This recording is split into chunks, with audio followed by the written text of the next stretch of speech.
It's an order from the boss. Be grateful and polish the department head's shoes, middle school grad. After 4 years of being sent overseas, I had finally made it back to the main office, or so I thought. The colleague who had once been my rival had climbed the corporate ladder in these 4 years.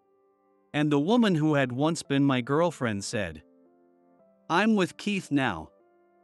You were demoted and fell off the promotion track. You're nothing but a loser who can't even compare to him." The two of them mocked me, and I was ridiculed. This wasn't the place I had longed to return to. Just as that thought crossed my mind, "Oh my, are you pretending to be a lowly employee?" A poised, confident voice rang out, followed by the appearance of a breathtakingly beautiful woman. "Huh, pretending to be a lowly employee? You mean you don't know who this man really is?" As soon as my true identity was revealed, the colleagues who had been ridiculing me turned pale and began trembling. "Hey, he's back. It's true. It's Ted. It's been 4 years. He's changed a lot." From the moment I stepped out of the elevator, hushed whispers surrounded me. As I walked down the hallway, I could feel the weight of countless gazes on me. They were all looking at me, the man who had returned after 4 years.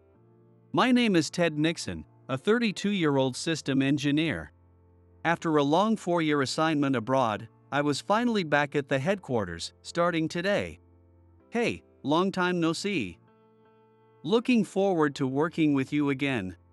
I exchanged greetings with my old colleagues as I made my way to the office. I work at Global Tech Solutions Inc., commonly known as GTS. It's a top-tier company in the IT industry, renowned for its achievements in cloud services and AI development. Today, it all begins again. For 4 years, I had dreamed of returning to the GTS headquarters. Now that I was finally back, a deep sense of fulfillment spread through my chest. I was determined to start fresh and give it my all once more. And just as I reaffirmed my resolve, "Ted?" The sudden voice from behind made me stiffen instinctively. Right, she still works here. I turned around hesitantly, and there she was, a stunning woman with an air of elegance. "Melanie." "Oh? What's with that face? Feeling awkward seeing me again?" The one who wore a slightly mischievous smile was a female colleague from the development department. "Melanie. She was once my girlfriend." "No, it's not like that. You look pale." "Ah, I see. Couldn't handle the overseas environment? Worn yourself out?" Lacing her words with obvious sarcasm, Melanie gave me a sweet, knowing smile. That smile, whether I liked it or not, brought back memories of 4 years ago. The moment she broke up with me, the instant my long-term overseas assignment was decided. "I'm supposed to go to Vietnam too." "No way. What makes you think I'd follow a demoted man to some place like that?" "We're done, Ted." From that moment until I left Japan, she completely ignored me. Yes, my assignment had been in Vietnam, at one of our branch offices. Actually, it was a fulfilling experience. I learned a lot and really grew in those 4 years. "Oh? Grew, huh?" Melanie smirked, as if she found my words amusing. Then, Hey, Ted. Long time no see. So you're back starting today." A familiar voice called out from behind Melanie. That person was someone just as memorable to me as Melanie. Keith. It really has been a while. His name was Keith. We had joined the company together, and like me, he was in the development department. With his tall frame and sharp features, he looked exactly the same as before. 4 years ago, we had been rivals, constantly competing as system engineers.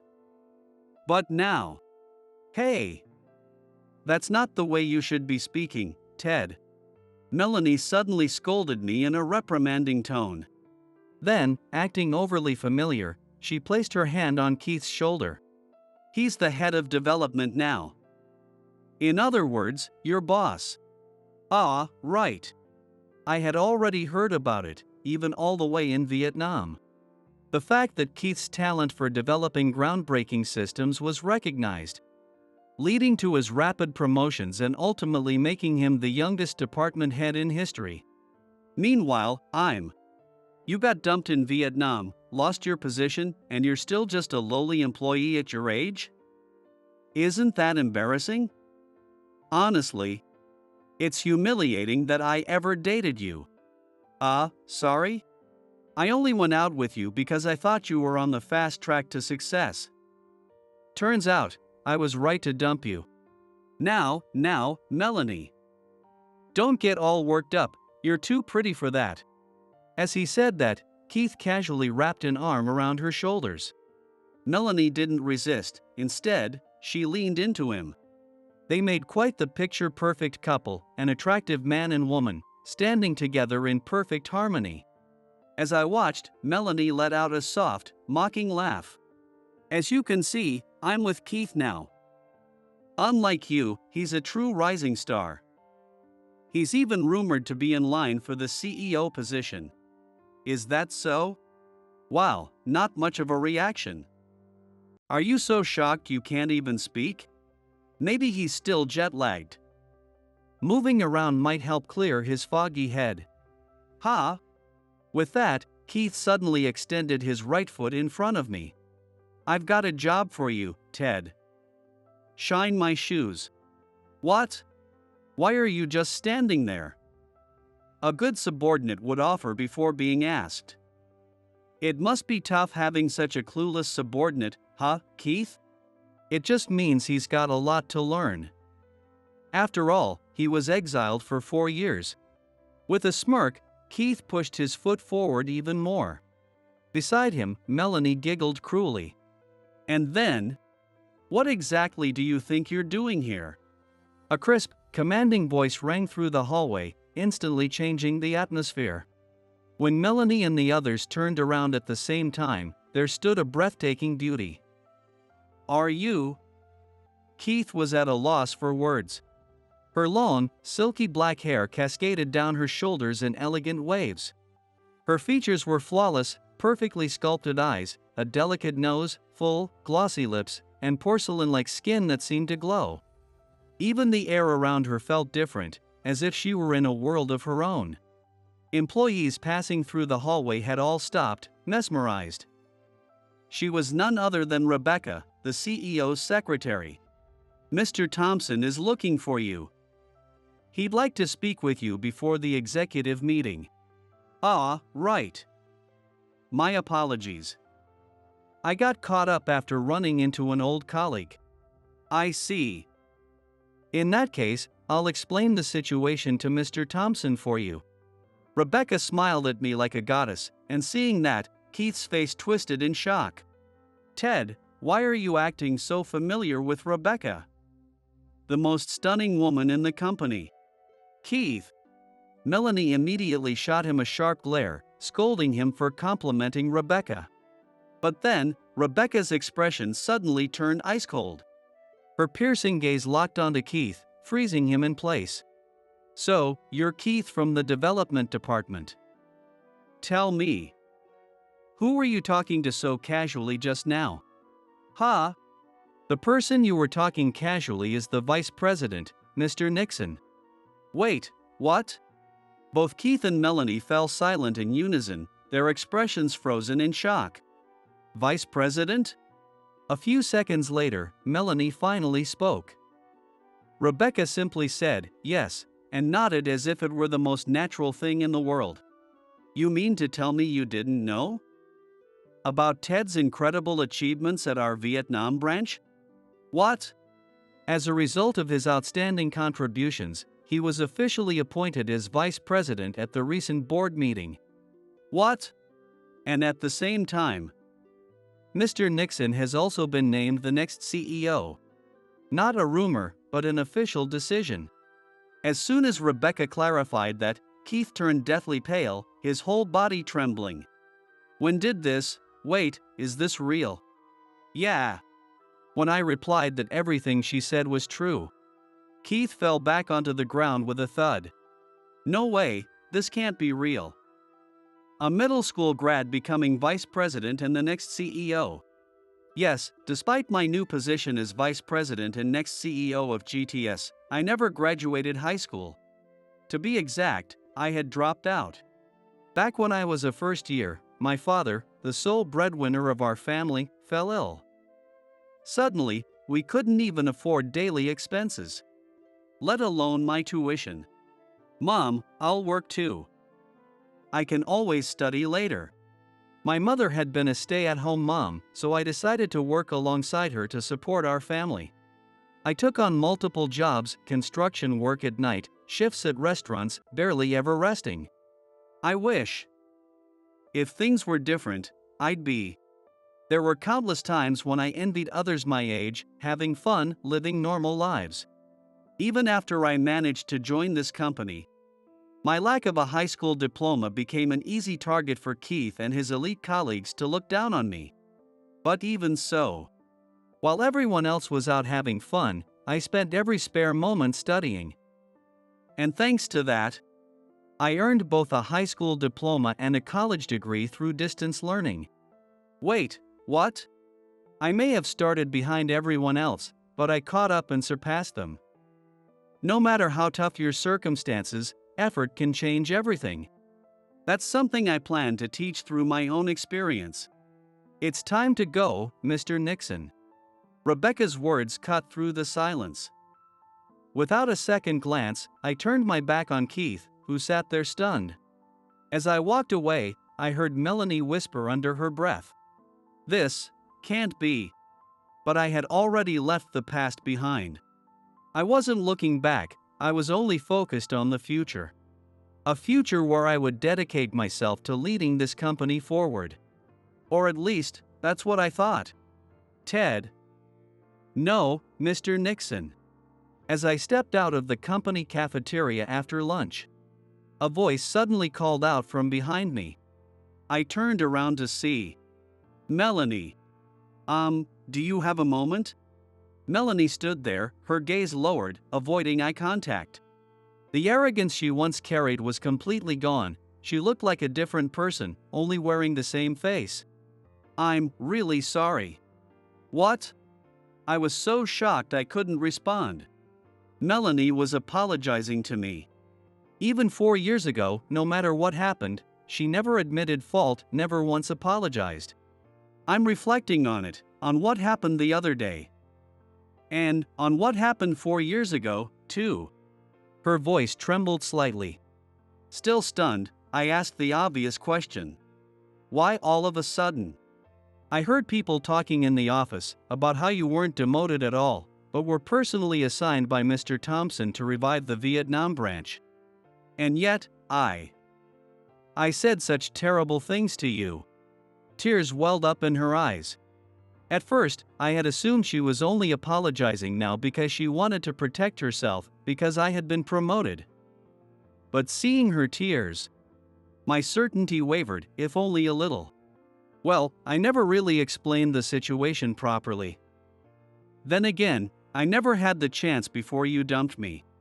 I'm really sorry. Anyway, I wasn't perfect either. So for that, I apologize too. Melanie slowly raised her head and stared at me. Then, wiping her tears away with her fingers, she gave me a small smile. You're still kind. That's what I always loved about you, Ted. The smile of the ex-girlfriend I once considered marrying. I was deeply shaken. Maybe, just maybe, she was genuinely remorseful.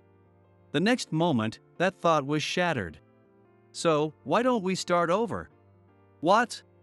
Just as I was processing her words, Melanie suddenly closed the distance between us. I still love you, Ted. Give me another chance. Wait, hold on. Aren't you still with Keith? I'm breaking up with him. I mean, he's just a department head. What? I knew it. She wasn't sorry at all. I felt disgusted with myself for even briefly reconsidering her. I wanted to get out of there as fast as possible. I tried to slip past her, but she was faster. Wait. Let go, Melanie. Hey, did you know? A new cafe opened near here a year ago. I'd love to hear about the past 4 years over a nice, relaxing cup of tea.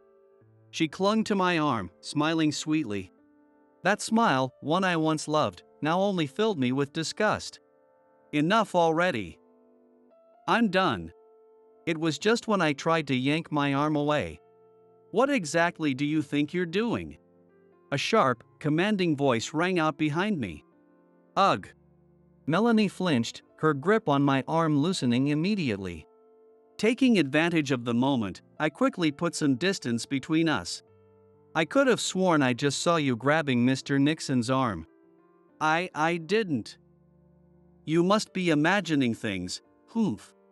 Throwing out a hasty excuse, Melanie spun on her heel and ran off down the hallway. Once she disappeared around the corner, I turned around. Thanks for the help, Rebecca. You're welcome. Rebecca smiled, having appeared at the perfect moment. In her hand, she held her phone. I was just taking some photos for the company's social media and happened to pass by. That reminds me.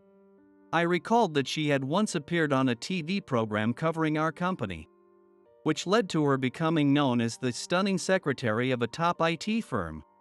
Her popularity had skyrocketed so much that the company decided to capitalize on it, besides her usual secretarial duties. She was also put in charge of managing the company's official social media accounts. Isn't that a lot to handle? Being both the CEO's secretary and managing SNS? Well, sometimes, yes. But being able to contribute to the company in different ways makes me happy. She said it with a confident gaze, standing tall. That unwavering determination, so brilliantly radiant, left me unable to look away. But more importantly, Rebecca's expression darkened slightly. I couldn't help but overhear. You and that woman. Ah. Since there was nothing to hide, I told her the truth. That Melanie and I had been together 4 years ago. That she had her own insecurities, she hadn't gone to college and felt inferior because of it. Because of our similar circumstances, we naturally grew closer. Eventually, she was the one who confessed first. I really thought I'd make her happy. But in the end, she wasn't looking at me, only at my title. And now, I finally understand that. Even now? Ha? Do you still feel the same way? Rebecca. She stared at me with an unexpectedly serious expression. The intensity in her gaze made me react instantly. You mean, do I still have feelings for her? No way. I got over her ages ago. Having her suddenly try to get back together with me is just, honestly, a nuisance. I see. Rebecca's expression softened, as if relieved. For some reason, I couldn't quite understand why.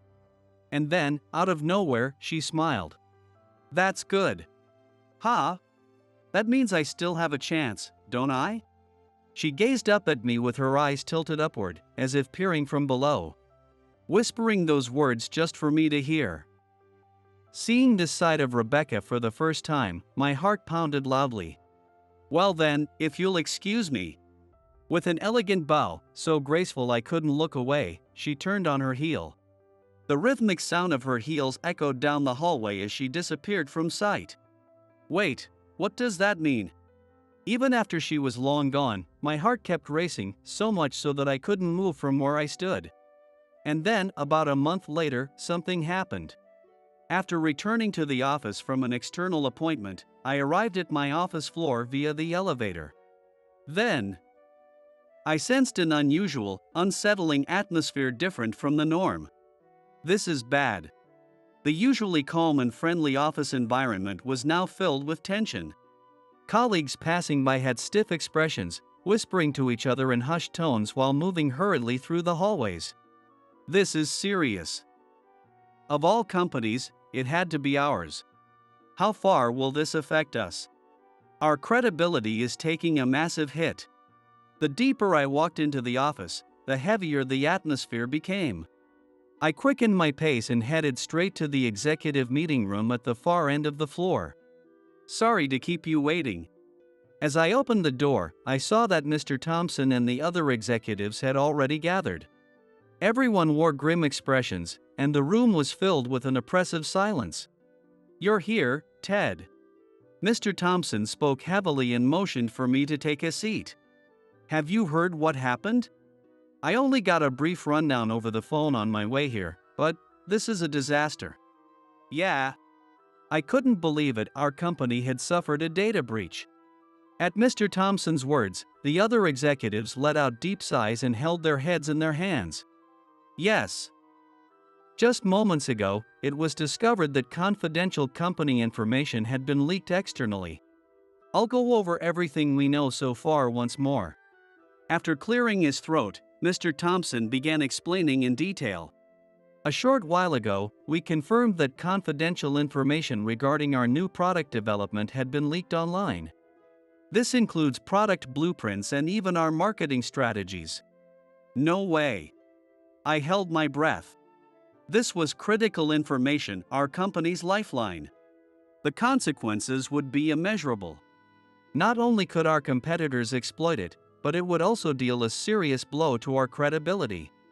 After all, our company specializes in developing and selling security software designed specifically to prevent data breaches using AI. If the worst happens, years of research and development could go to waste. If the media catches wind of this, our stock price will inevitably plummet. One after another, the executives voiced their concerns about the potential fallout from this incident. As the tension in the room grew heavier, I turned to Mr. Thompson and asked, "What do we know so far?" "The Security Management Department is currently investigating, but they've found traces of data being transmitted externally from a company computer." "In other words, you're saying it's highly likely that one of our own employees leaked the information?" As I finished his sentence, everyone in the room nodded silently. No one wanted to believe it, but we couldn't ignore the reality before us. There's no use in dwelling on it. We need to act fast. Lifting his head, Mr. Thompson declared with a resolute expression, "We'll conduct a thorough investigation of every company computer. Everyone, including those of us in this room, must cooperate fully." At those words, I and the rest of the executives nodded in agreement. At that moment, none of us had any idea that things were about to take an even more shocking turn. A few days later, the executives gathered once again in the tense atmosphere of the meeting room. The Security Management Department had completed its investigation. Like the others, I struggled to keep my unease in check. "We will now present the findings of our investigation." Jacob, the head of the Security Management Department, stepped forward slowly, holding a stack of documents. His expression was stiff, and his voice carried an undeniable tension. "After conducting a thorough investigation, we discovered an email history that appears to be the cause of the data breach. Sent from a company computer." "What? No way. It's actually true?" A murmur spread through the meeting room. And in the next moment, that murmur turned into a loud commotion. "The owner of that PC is Mr. Nixon."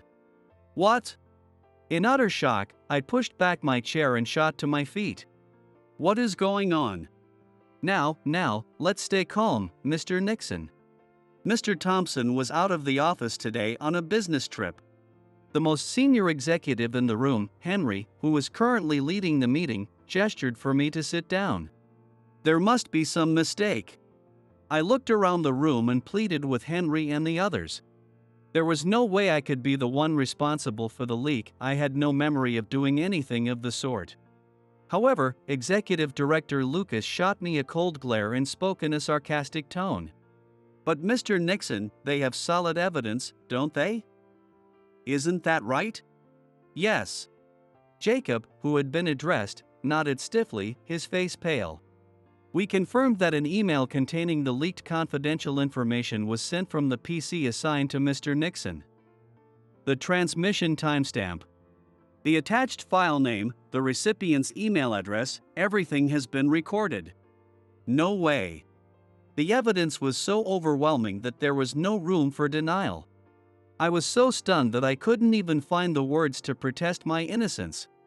Then, from somewhere in the room, a small chuckle broke the tense silence. I knew it. This is what happens when you appoint a young upstart as vice president. Perhaps now Mr. Thompson will reconsider his decision.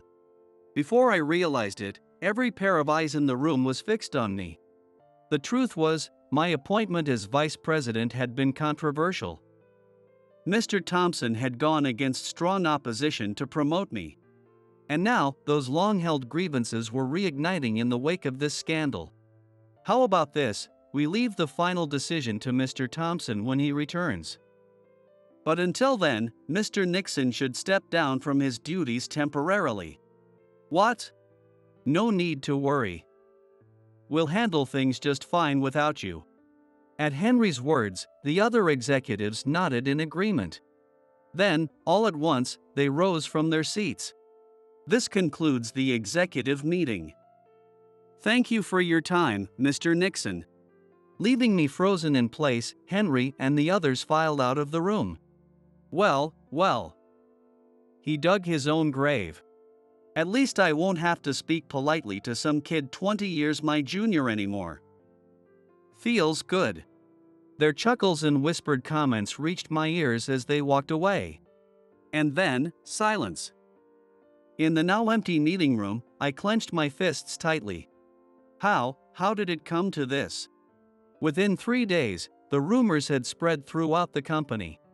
Look, it's him. How can he just walk around like nothing happened?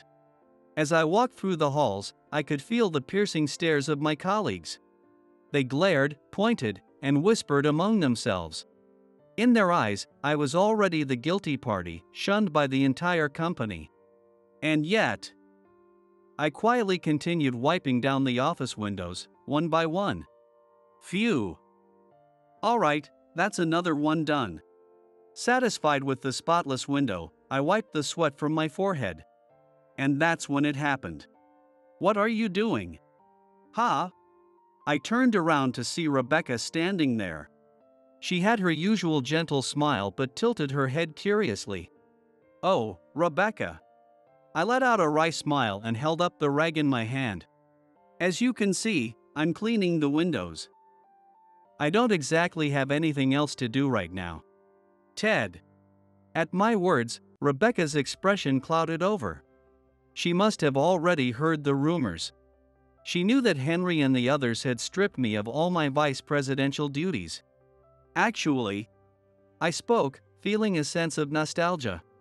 It was the same when I first started at our Vietnam branch. No one trusted me, the outsider from Japan, and no one gave me any work. So every day, I just cleaned the office. Every day. Yeah. Every single day. And after a while, people started saying, "You're working hard again today," and slowly, they began to trust me. So this time, I figured, maybe if I do the same, maybe, just maybe, people would start believing in me again. That's what I wanted to say. But my words trailed off on their own. Because I knew this was nothing like the Vietnam branch. I knew it better than anyone. And yet, I couldn't just sit around and do nothing. So I picked up a rag and started cleaning the windows. Rebecca looked down, pressing her lips tightly together. She looked like she was holding back tears. Rebecca? I was about to ask her what was wrong when she suddenly lifted her head, flashing a bright smile. Let's take a break. What? We should have some cold coffee.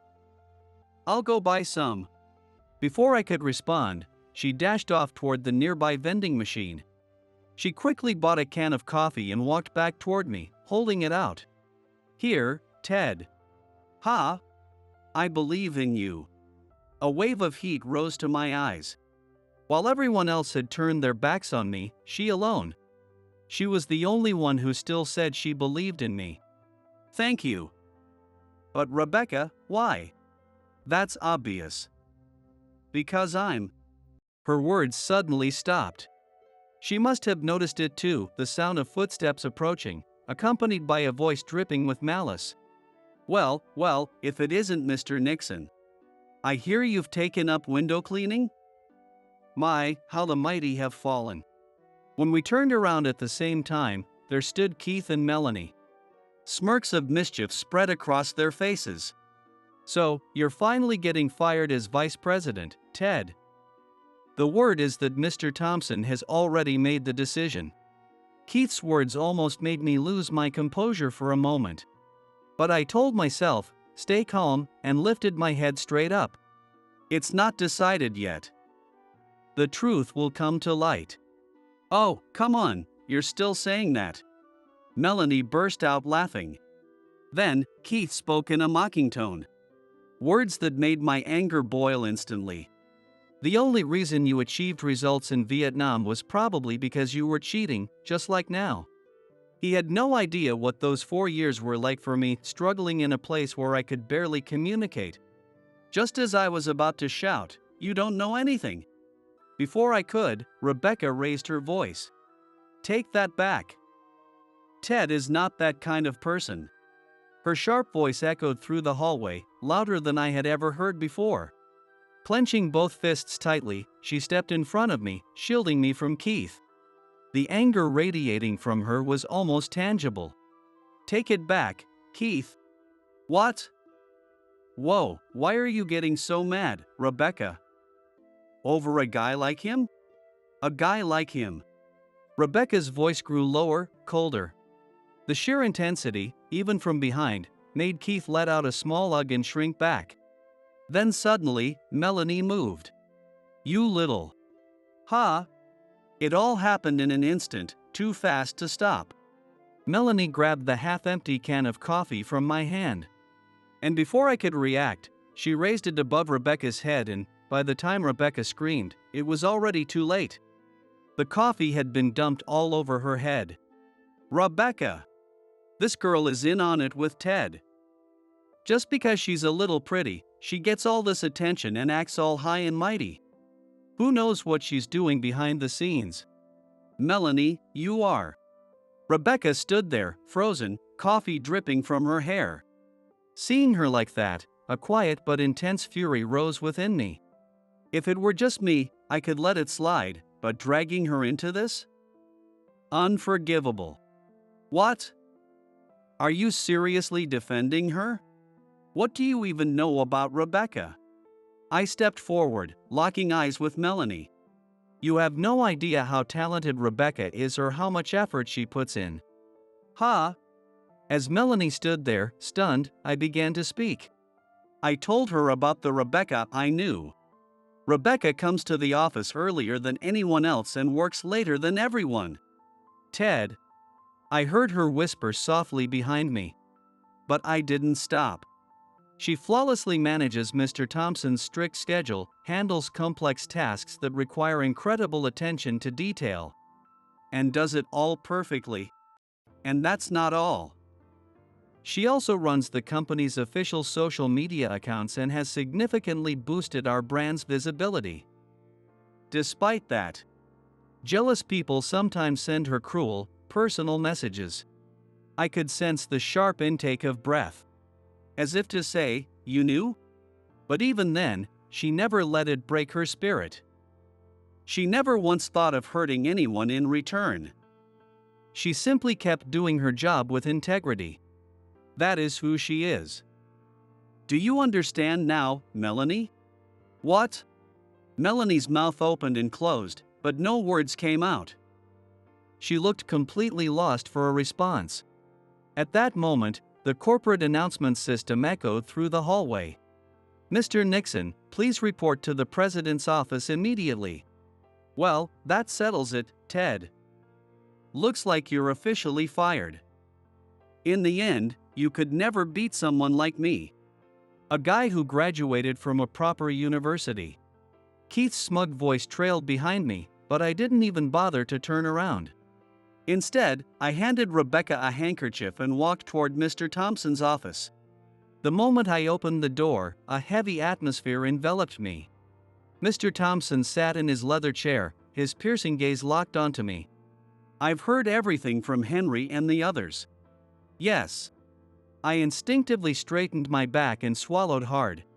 Still leaning back in his chair, Mr. Thompson crossed his arms and continued to stare at me in silence. He didn't ask, "Did you do it?" or "Do you have anything to say for yourself?" So instead, I took a deep breath and met his gaze head on. "Mr. Thompson, you would never choose someone who leaks company information as your successor, would you?" Even I was surprised at how calm my voice sounded. For a moment, the corner of Mr. Thompson's mouth lifted slightly. "That's right, Ted. And, the bigger the crisis, the more I want to entrust the company to someone who can overcome it." A warmth spread through my chest at those words. This was a test. A test to see if I was worthy of being the next president. And more than that, Mr. Thompson believed in me. "Do you think you can overcome this challenge?" A sly, confident smirk appeared on his face as he asked me that. There wasn't a single trace of doubt in my mind. I clenched my fists tightly, gathering all my strength, and declared, "Leave it to me. I will overcome this, no matter what." "Good. I'm counting on you, Ted." With a satisfied smile, Mr. Thompson nodded. I bowed deeply before stepping out of the office, my resolve stronger than ever. As I opened the door, I saw Rebecca standing there. "Ted, are you okay?" She clasped her hands together in front of her chest, looking worried as she stepped closer. She had already changed into fresh clothes and washed her hair, yet when she moved, I caught a faint scent of coffee. At that moment, a sharp pain stabbed through my chest. "I'm sorry. I dragged you into this." Because she stood up for me, she had to go through all of that. I felt so guilty, I couldn't even meet her eyes. But then, Rebecca shook her head firmly. "You have nothing to apologize for, Ted." She stepped forward and gently placed a hand on my arm. "And besides, you didn't do anything wrong, did you? So stand tall." The warmth of her touch made my heart skip a beat. When our eyes met, she suddenly gave me a soft, gentle smile. "Do you remember 5 years ago, Ted?" 5 years ago. As I searched my memory, Rebecca narrowed her eyes nostalgically. 5 years ago. I was about to quit this company and leave my job as a secretary. What? From the moment she joined, she had been labeled the most beautiful woman in the company.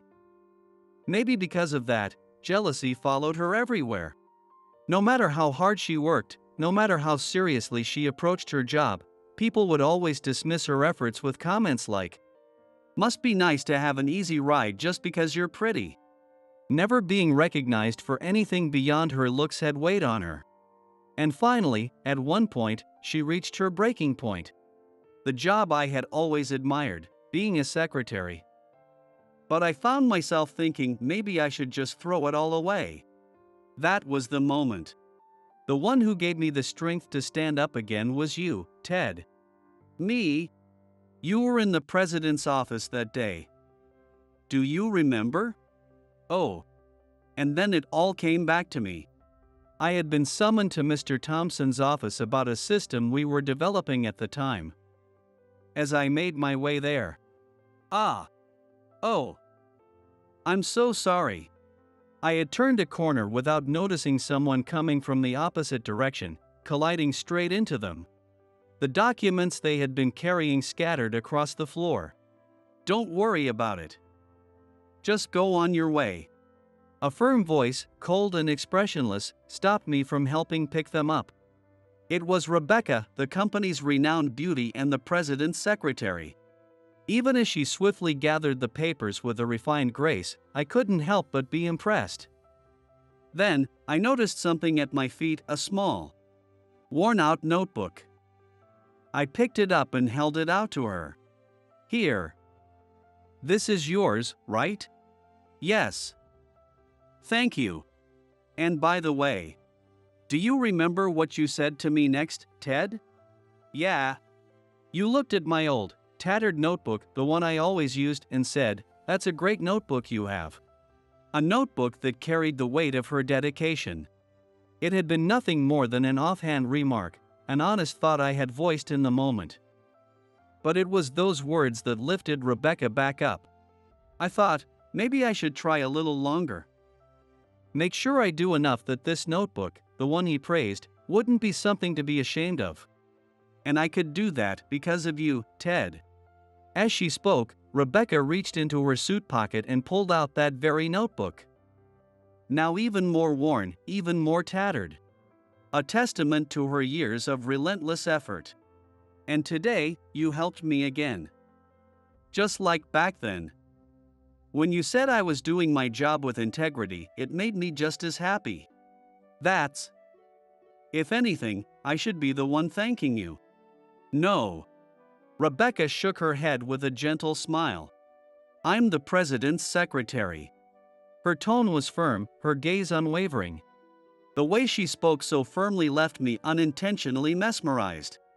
And the future president is someone I am meant to support. Rebecca.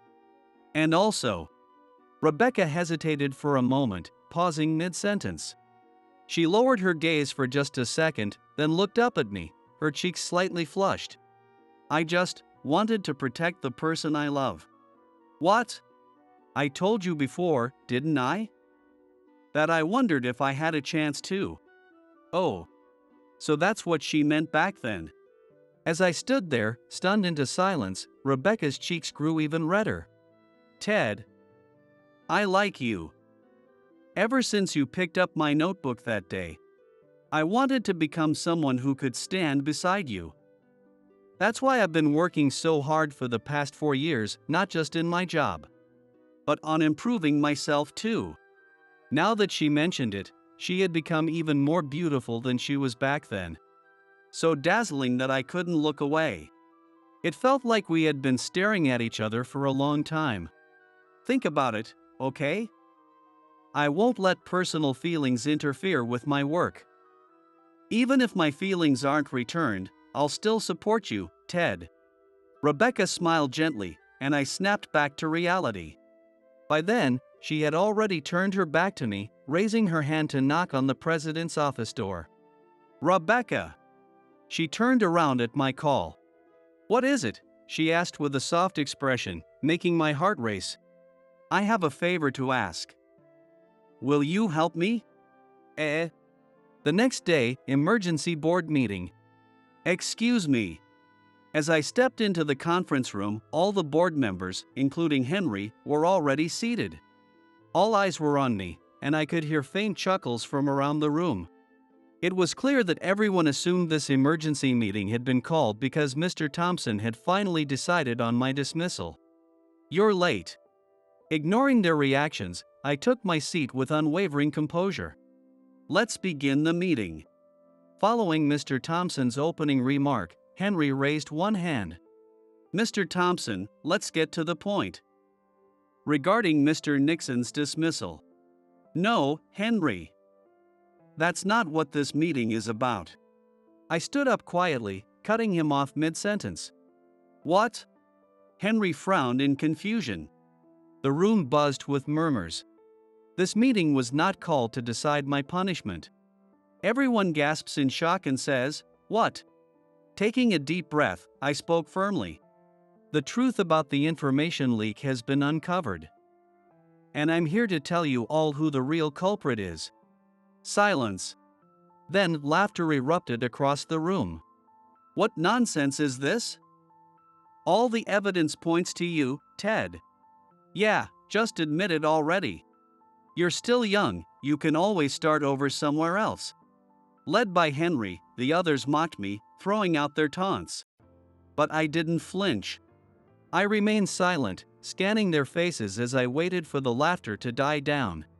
And then, the real culprit will be walking into this room any second now. At my words, the room fell into complete silence. Just then, excuse me. As if terribly nervous, someone cautiously pushed open the door. In response, Henry and the others all turned to look at once. The person who had just stepped in froze in place, looking visibly shaken by the heavy atmosphere. I was called here, Mr. Thompson."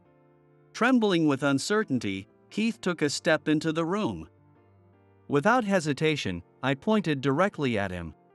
"He is the true culprit behind the information leak." "What?" Keith froze in shock, rendered speechless.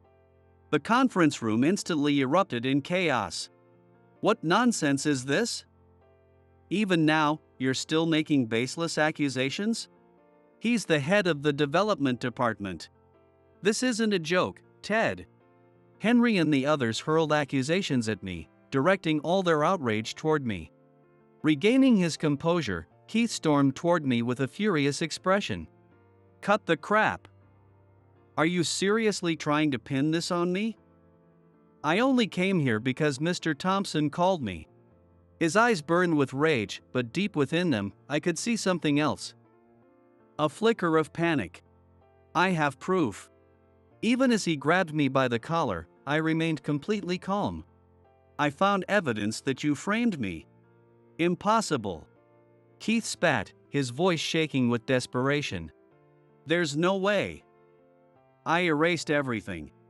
Realizing what he had just said, Keith hastily covered his mouth. But I didn't miss those words. "So, you erased everything, did you?" I asked, my voice cutting through the tension. "That sounds like a confession to me." The color drained from Keith's face. I pushed him aside and turned back to face the rest of the board members. The culprit's method was indeed sophisticated. At first glance, the evidence pointed directly at me, making it almost impossible to clear my name. The room fell into dead silence. Everyone was listening now. The culprit exploited a security vulnerability in our internal network to install a backdoor on my company PC. A backdoor is, simply put, it's a hidden backdoor that allows unauthorized access to computers and networks. By using this, one can remotely control a system or steal confidential information without the user ever noticing. In simple terms, the culprit hacked into our internal software update server and inserted malicious code into the updates. The moment my PC downloaded the update, the backdoor was activated. "What?" Henry murmured in disbelief. Other executives exchanged glances, their expressions darkening. It was obvious what they were all thinking. Only someone with extensive programming expertise and deep knowledge of the company's network infrastructure could pull off such a scheme. That's right. This method could only have been executed by someone with advanced technical skills and intimate knowledge of our company's systems. In other words, someone like you, Keith, a top system engineer and head of the development department. I don't know anything about that. How does that prove I'm the culprit? Even though he had practically confessed already, Keith shook his head fiercely and insisted, "I don't know anything." So I continued, unshaken. "The culprit, you've used the backdoor to steal confidential information from my PC and then made it look like I had sent it out. The method was as clever as it was devious. First, using the backdoor. The stolen confidential data was saved in the temporary storage folder of my PC's mailer, the software used for sending and receiving emails.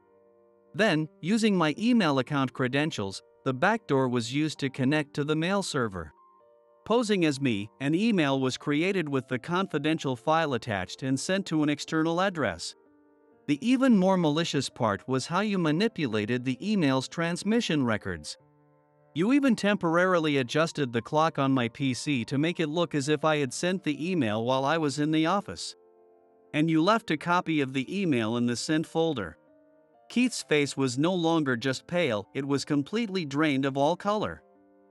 He looked like he might collapse at any second. But I wasn't finished. I pressed forward.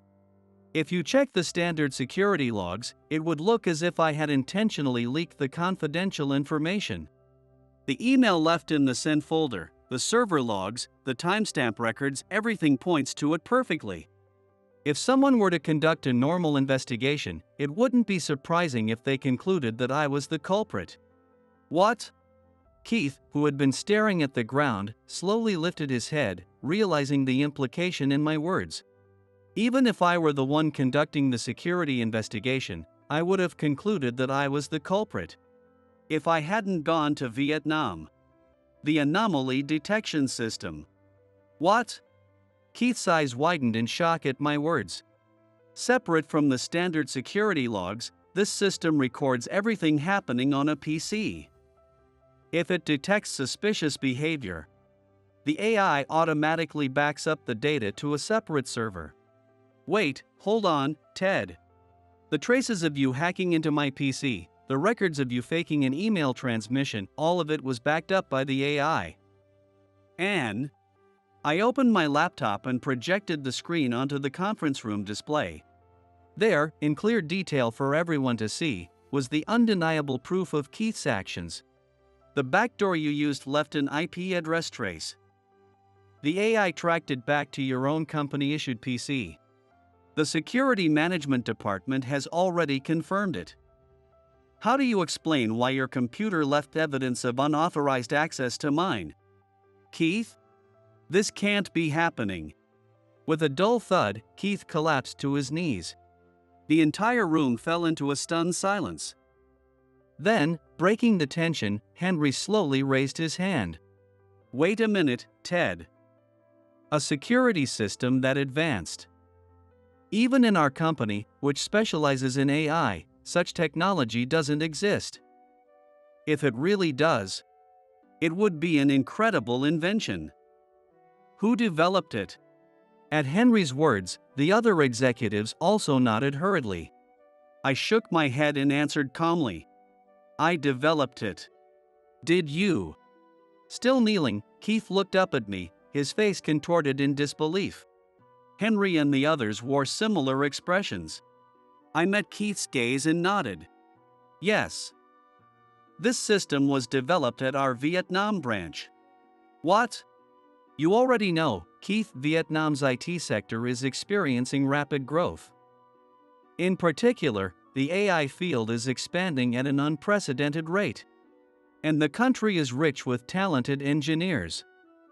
However, at the same time, cybersecurity vulnerabilities remain a major issue. To address that problem, I collaborated with Vietnam's top engineers to develop a cutting-edge security system.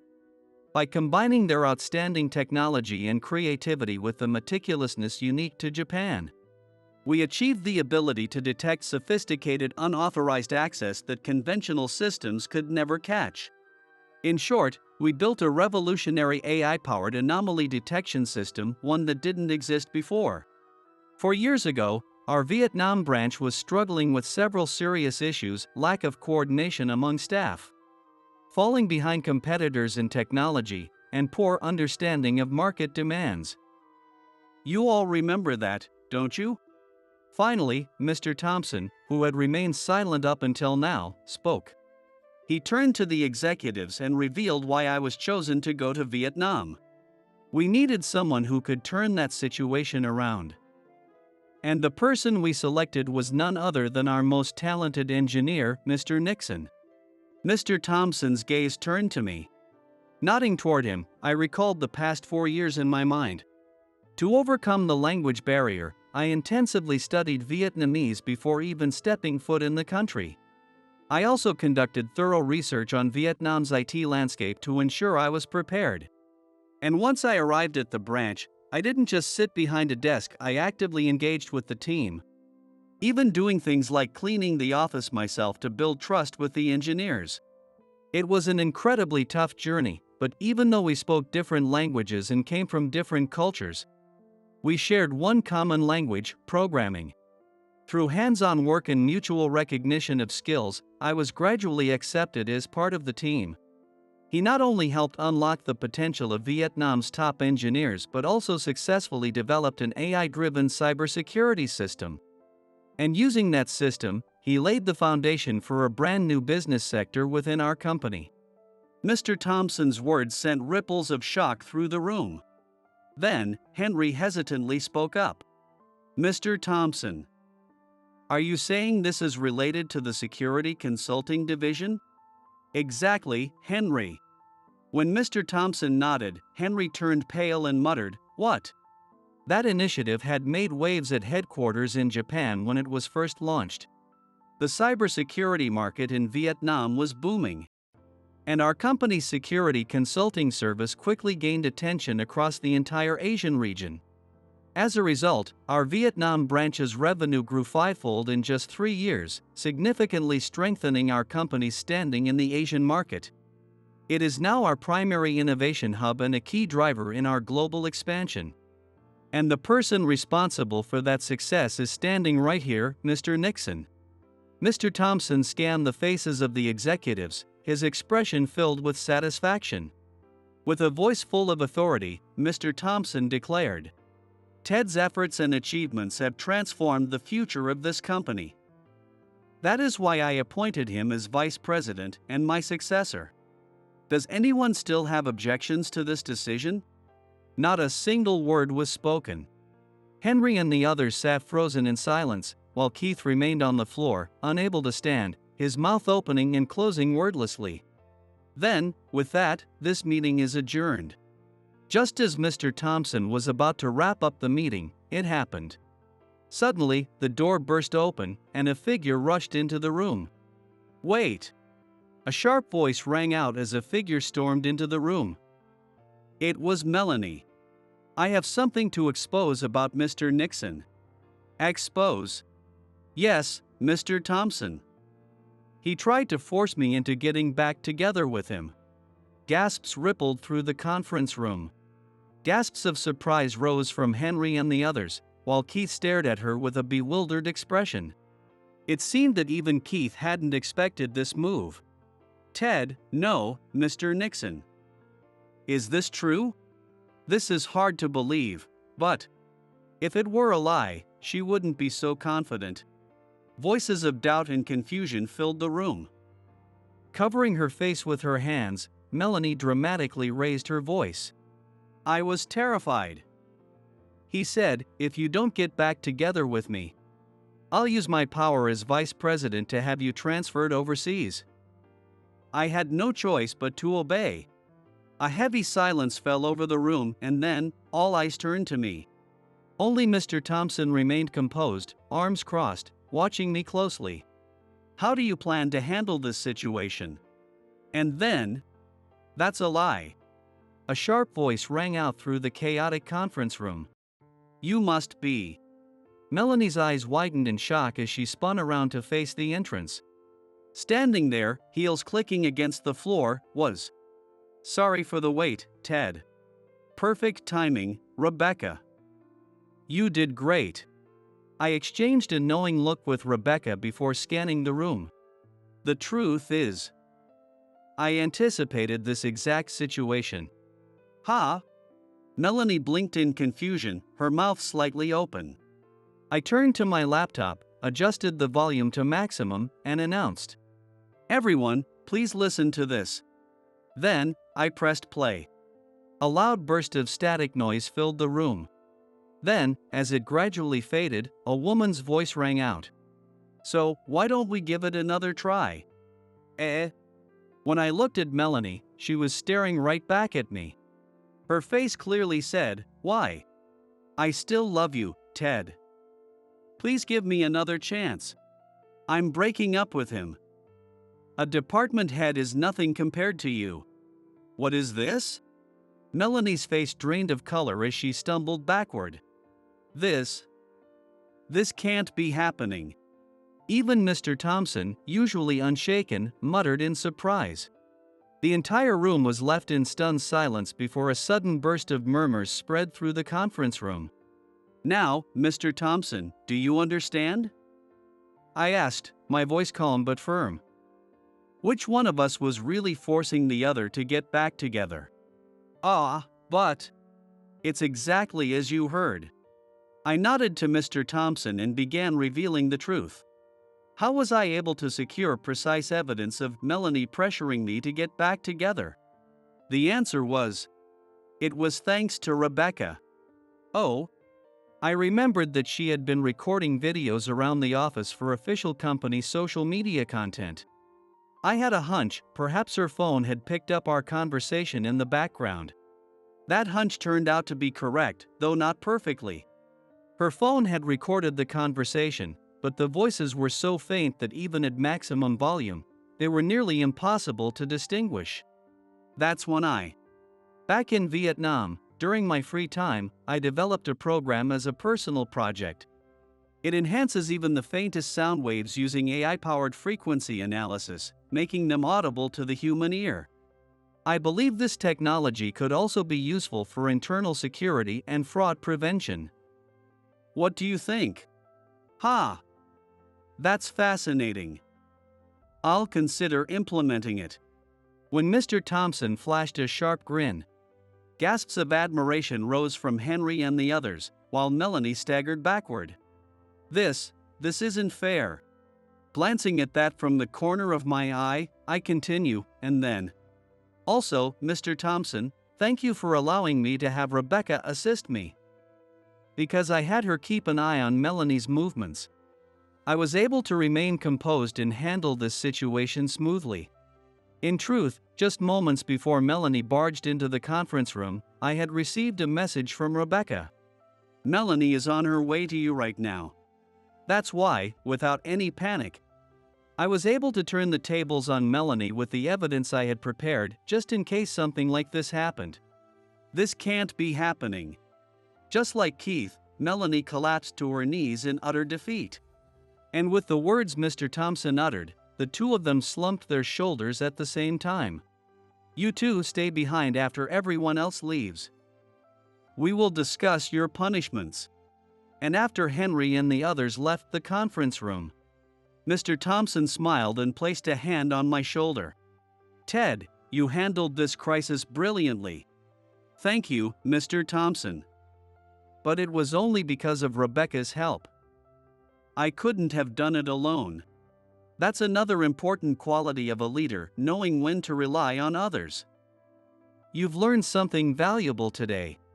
He gave a satisfied nod before turning his gaze to Keith. Keith.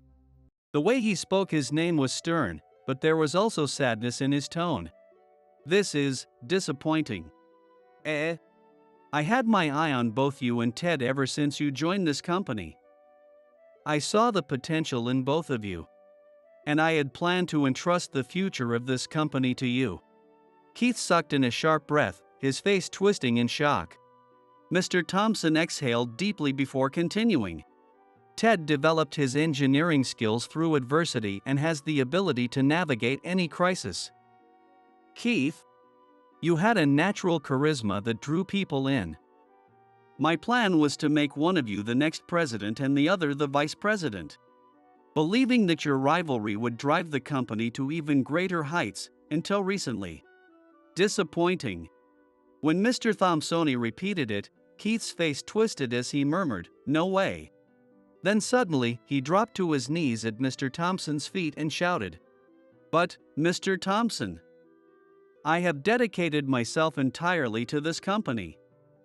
And yet, you're choosing someone like him as your successor? You expect me to accept that someone with no formal education is taking over this company? This isn't fair. You have a problem with Ted's education? Yes. No matter how many certificates he earns through distance learning, the fact remains he never even graduated high school or college. No one in this company would ever follow someone like that. Then, what does that make me? What? Mr. Thompson turned to Keith and asked, "If no one would follow a middle school graduate, then what do you call the subordinates who are following me right now? I, too, only graduated from middle school." What? A few decades ago, that wasn't so uncommon. Even today, I don't believe a person's worth is determined by their academic background. Just as I didn't take an interest in you simply because you graduated from a prestigious university, Keith. I could feel the tension leave Keith's shoulders all at once. Mr. Thompson then turned his gaze to me, as if entrusting me with what came next. Keith, the fact that I never finished high school or college will never change. And there will always be people who mock me for it. Whether I succeed or fail, they'll say, Well, he's just a middle school graduate, after all. But so what? What? Keith's head snapped up as if he'd been jolted. Meeting his gaze directly, I declared, "Then I'll just work hard enough to prove them wrong. If I keep pushing forward, eventually, no one will care about my academic background. I'll make sure that people see me for who I am, beyond just my education." Why? Why do you always? Sometimes, it's not society that limits a person because of their academic background, it's the person themselves. Aren't you the one who's most trapped by it, Keith? His eyes widened, and his lips trembled, unable to form a response. You kept telling yourself that someone with a better education than me could never lose. But that mindset made you channel your talents in the wrong direction. When we were developing together, not once did I ever think that I needed to prove myself because I had less education than you. Not once did I think that I was falling behind because of my academic background. Back then, I was just having fun. The moment I said that, a single tear rolled down Keith's cheek. That's just you. You're the only one who. With a cry, he slammed his fist onto the floor, sobbing. His anguished words were the embodiment of a life spent shackled by the weight of education. And then, Mr. Thompson quietly announced his dismissal. At that moment, "Please fire me too." Still seated on the floor, Melanie slowly stood up and walked toward us. "Please, Mr. Thompson." Melanie. I looked at her in confusion, and she gave me a small, wry smile. All this time, I thought Ted was pitiful for having even less education than me, a high school graduate. I felt sorry for you, and by being with you, I convinced myself that at least I was better off. But then, Melanie shook her head. The truth is, the pathetic one was me. It was me, the one who could only think that way. She had only realized it after we had been apart. Every guy I've dated has told me, "You're only good for your looks." That I had no education, no talents, just my appearance. You were the only one who never said that. That made me so happy, and yet, when rumors spread that I was being transferred to Vietnam, that my career was over, Melanie had suddenly become afraid of staying by my side. She had grown up in a poor household, struggling to get by. If she stayed with me, she feared she might end up poor again. And if that happened, she might even lose the one thing people had always praised, her looks.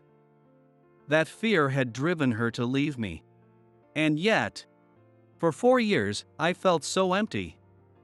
It wasn't until I lost you that I realized how comforting it was to be by your side. Because it made you feel better about yourself? No. I know you probably won't believe me now, but I really did fall in love with you. Her eyes told me she wasn't lying. Maybe even those words about wanting to get back together. Melanie. Before I knew it, we were locked in each other's gaze. And then, suddenly, Rebecca stepped in between us. "I won't give up Ted." "Huh?" Melanie's eyes widened in surprise, then, she let out a weak chuckle. "I get it. I can't win against you. Not in looks, and not in character either. I'm not worthy of standing beside Ted. I just realized that all over again. That's right. No matter what happens to him, I will never leave his side. If I love him, I won't deliberately hurt him or push him into a corner. Even if I can't be his lover, I will always be there to support him." Yeah. Hearing Rebecca's firm declaration, Melanie let out a small, resigned laugh and nodded. Then, she lifted her head with determination. "Someday, I want to become a better woman than you. In both appearance and character. I'll work hard for that. So, you'd better not let your guard down." "Of course." Rebecca responded with a confident smile. And with that, Mr. Thompson announced Melanie's official disciplinary action, addressing her with the same unwavering resolve she had just shown. After that, Keith was officially dismissed. Despite having risen to the position of development director, he left the company quietly, without a single person to see him off. The weight of his past struggles might continue to bind and torment him. But if, even just a little, he could finally recognize his own talent and the hard work he had put in. Having witnessed it all firsthand, I couldn't help but hope for that. As for Melanie, she wasn't fired, but was instead given a pay cut and a temporary suspension. Yet, once her suspension ended, she chose to resign of her own accord. The rumors make it hard to stay, but more than that, I want to take this chance to reflect on myself. I want to go somewhere that will push me to become a better woman. On her last day, Rebecca and I went to see her off. And to us, Melanie bowed deeply and said, "I'm sorry. I caused both of you so much trouble. And yet, you're still here to see me off. Thank you." As she lifted her head, her eyes shimmered with tears. She was already starting to change. Her next journey would surely come with hardships, but somehow, I had a feeling that even greater happiness was waiting for her. Take care. Until we meet again. And so, I saw Melanie off with a smile. And then, "Good work, Mr. Nixon." As Rebecca stepped into my office, I scratched my cheek awkwardly. Still not used to that, even though it's been a year since I became president. A year after returning to headquarters, I was officially appointed as the new CEO. This time, Henry and the others unanimously supported me, fully committing to helping me navigate the challenges of leadership. And before I knew it, a year had passed. Do you think I've started to look the part? Of course. If we look at all the achievements you've made this past year, it's clear as day. Thanks. It's all because you've been supporting me. The company had changed drastically in just 1 year. We strengthened our collaboration with overseas branches, starting with Vietnam, integrating the latest technological advancements into our main operations. Our AI-powered fraud detection system gained industry-wide recognition, nearly doubling our revenue. But more than anything, what I was most proud of was how the company's atmosphere had transformed. I had implemented a system that valued individuals based on their skills and efforts, rather than their educational background or past experience.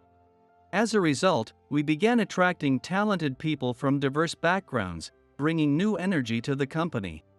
One mid-career employee who had once struggled with academic insecurities told me, "Now, I actually enjoy coming to work." Hearing that brought me more joy than any business success ever could. It's almost 6. It's a no overtime day today. Let's head home. I stretched as I turned toward Rebecca. It had been a year and a half since I had finally given her my answer. Are you sure? I was willing to wait forever, you know. Hearing my response, Rebecca smiled and said those words. But in the end, I was the one who couldn't wait any longer. She became my secretary even before I took over as president, always supporting me with unwavering dedication. And with each passing day, my feelings for her only grew stronger. All right, it's 6 p.m. Another day well done. Ted. She smiled shyly as she called my name. In that moment, an overwhelming sense of love surged within me, stronger than anything I had ever felt before. I couldn't hold it in any longer. Rebecca. Will you marry me? What? I had planned to propose at the restaurant I had reserved for later. But instead, I reached into my desk, pulled out the hidden ring, and held it out to her. She gasped, covering her mouth in shock. It's not because I want you to keep supporting me. It's because I want to be the one who supports you. But you already do so much. Tears welled up in her eyes, cutting her words short. I felt my own emotions rise to the surface, and before she could see my face, I pulled her into my arms. I thought just being by your side was enough. But is it really okay? To be even happier than this? Of course. With that, I dropped to one knee before her. Through smiles and hardships, I want to be the one to stand by you. Will you give me that honor? As I held out the ring, there was a brief pause, then, at last, a trembling left hand reached toward me. Yes. Tears streamed down her cheeks as Rebecca broke into a beaming smile. I gently slipped the ring onto her finger. And just as I did, she reached out her right hand as well toward me. Thank you, Ted. She held both hands out toward me, and this time, I embraced her even tighter. No. Thank you. From now on, we would always be together. The emotions too overwhelming to put into words, I would spend the rest of my life showing her. Because I would never let go of her again. Life is a series of challenges. If we don't face them one by one, we'll never see what lies ahead. What we need to overcome those challenges isn't necessarily a prestigious education or an impressive resume, it's a strong will and the unwavering belief that we can push through. And the confidence we gain from overcoming each hurdle will give us the courage to face the next. So take that first step. Face the wall standing in front of you. Because on the other side, a stronger version of yourself is waiting.